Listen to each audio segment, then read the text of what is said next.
জীবনে তোমায় পাবো স্বামী রূপে, এই কখনো ভাবিনি। তোমায় বন্ধু রূপে পেয়েছিলাম, জানি বন্ধু রূপেই থাকবে তুমি। তোমায় যখন প্রথম দেখি ভেবেছিলাম ক্লাসমেট তুমি। তারপর সব বন্ধুদের সাথে তর্ক করে সবচেয়ে ভালো বন্ধু হলো তুমি। সব বন্ধুরা বলতো আমি নাকি বদরাগ, বন্ধু হতেই পারে না। তাই তুমি তর্ক করেছিলে সবচেয়ে ভালো বন্ধু হওয়া।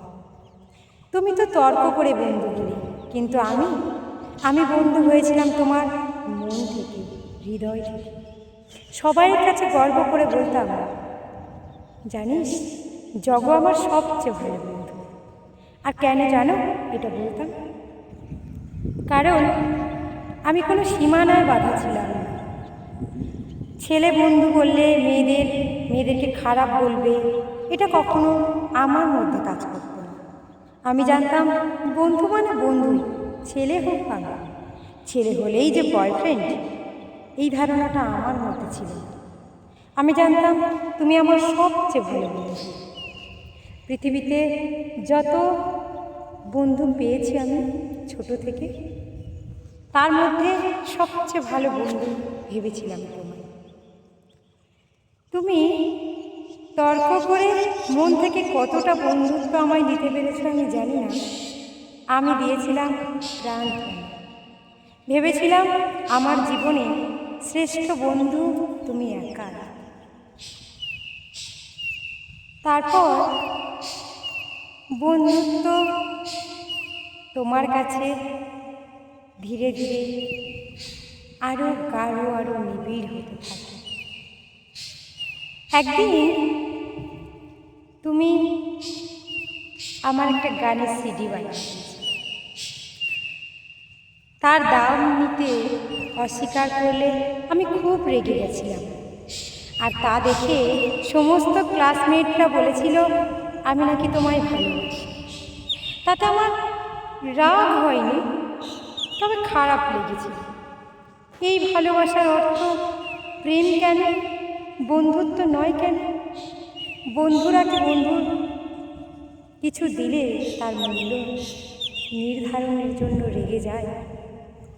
আসলে আমি আমার প্রয়োজনে একটা জিনিস তোমার কাছে চেয়েছি, তুমি নিজে থেকে তো দাওনি, তাই দাম দিয়েছি। সেটা না নেওয়াতে খুব রেগেও গেছিলাম, খারাপ লেগেছিল, সিনক্রিয়েটও করেছিলাম। সবাই তা দেখে ভেবেছিল আমি তোমার প্রেমে পাগল হয়ে গেছি। অনেকে ঠেলা ঢেসায় বলেওছে, কিরে কিছু চলছে নাকি?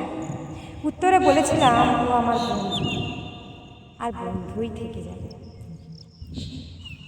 ধীরে ধীরে সেই বন্ধুত্ব আরো সুন্দর পরিণতি পায়।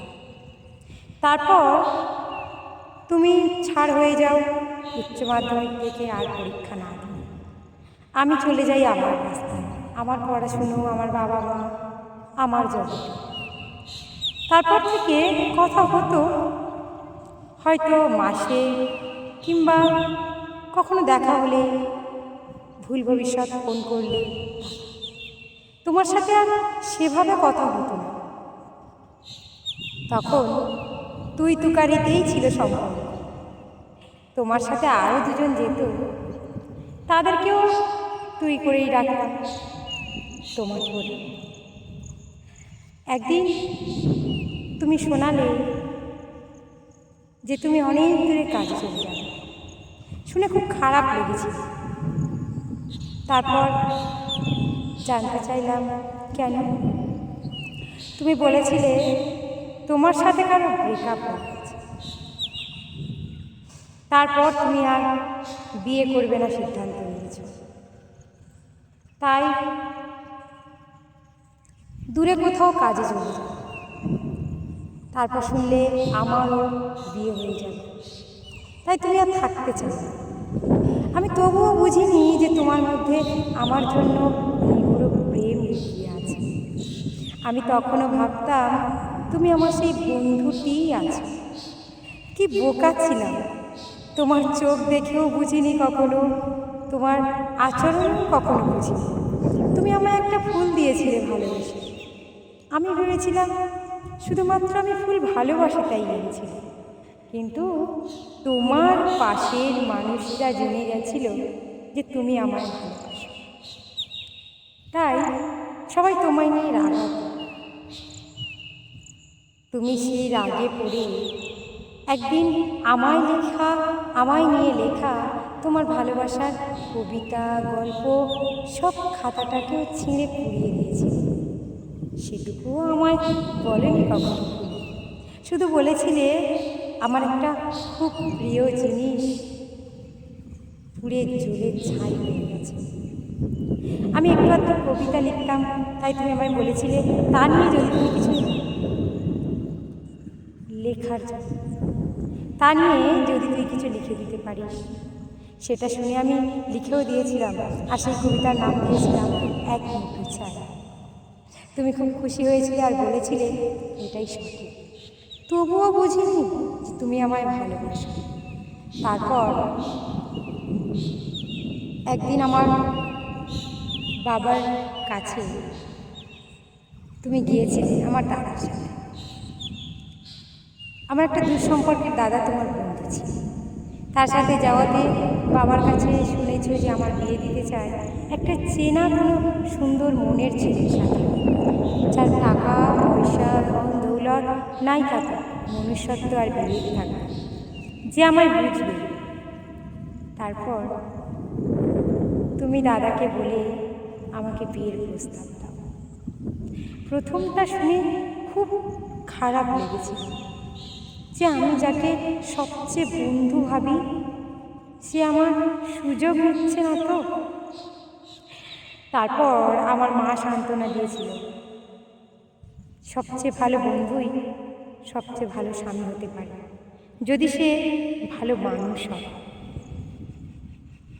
মায়ের কথায় বিশ্বাস করেছিলাম, কিন্তু মন থেকে যেন খুব খারাপ লেগেছিল।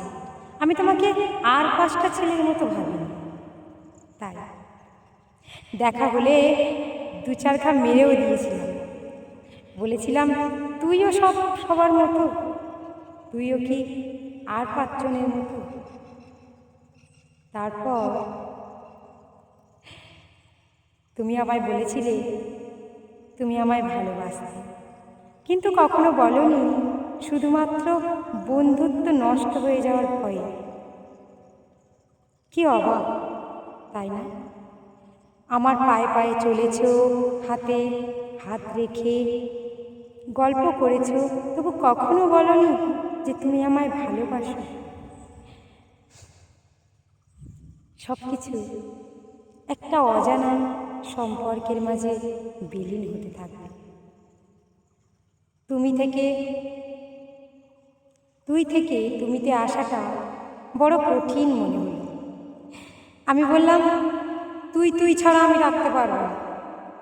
তুমি বলেছিলে তুই বললে তো হবে না, গ্রামের ঘরে বাবা মা আছে, দাদারা আছে, সবার সামনে তুমি বলিস, আর যখন একা থাকবো তখন তুই বলিস। আমি বলেছিলাম ঠিক আছে, শুরুটা তবে তুই কর।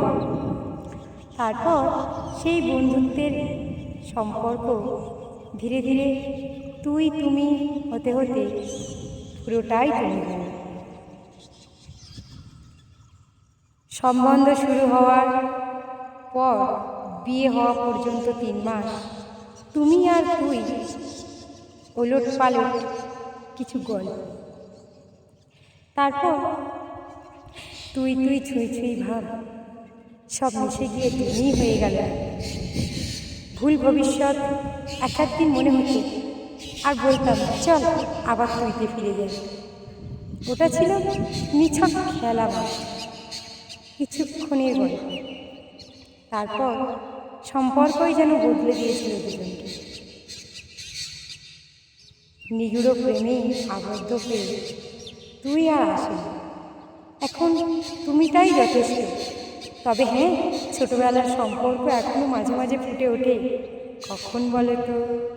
যখন রেগে যায়, যখন ভীষণ রাগের মাঝে দুজন দাঁড়িয়ে পড়ি, তখন তুমি তুই হয়ে যাও।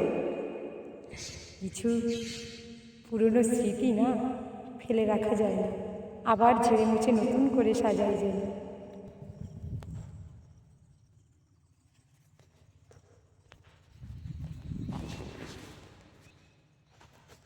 এভাবে চলতে চলতে প্রায় 12টা বছর কাটিয়ে দিলাম দুজন। এখন তোমাকে নিয়ে আমার কোনো সংশয় নেই যে তুমি ভালো বন্ধু ছিলে, আছো, থাকবে আজীবন, এবং বন্ধুত্বের সাথে সাথে আমার ভালো স্বামীও হয়ে উঠেছ। তোমাকে নিয়ে গর্ব আমার সত্যি আকাশ ছোঁয়ানো।